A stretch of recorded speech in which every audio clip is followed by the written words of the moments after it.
So another trick to authenticity is not just about what you say, it's also about how you say certain things. So you can say truthful things in a way that comes across authentic and also in a way that comes across non-authentic. An easy example of this is saying something that is true. So let's say I like pineapples, right? So I can say to you, I really like pineapples. I really like them. I just like pineapples. They're so tasty. So it probably doesn't seem authentic, right? It was kind of soulless, even though I said the truth. I genuinely do like pineapples. And that was following the previous lesson's advice, but it didn't necessarily hit that authenticity spot. So in this lesson, what we're actually doing is talking about how you say something authentic and about its connection. So if you've ever experienced saying something and afterwards you have that feeling or sigh of relief, like that felt so good. It felt so good to actually say that. So then that's a really great example of being authentic. That kind of satisfying feeling or just expressing something that you've been dying to get off your chest, that is the connection we're looking for. So let's use the example of pineapples again, right? And if I take a second to actually connect my bodily sensations of pineapples, the feeling of eating pineapples, the texture of a pineapple, how juicy a pineapple is.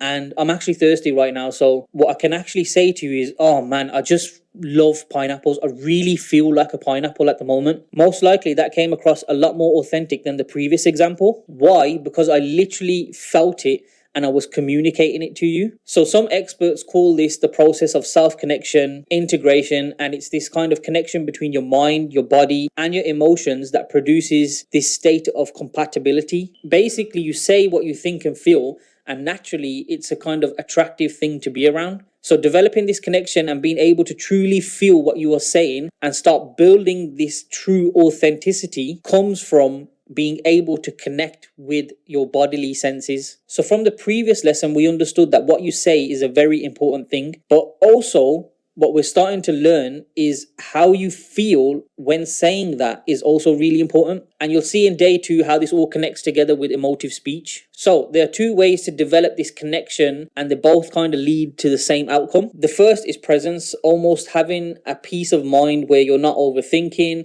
and you're kind of grounded in the here and now whilst talking to the camera. And the other way is getting into your body, so to speak. It's kind of like having awareness of your body and awareness of the room, where you are. And essentially what this allows you to do is to be less stiff and a bit more flowy. So we're going to be explaining this concept a bit further and putting into action these ideas in some of the practical exercises for today.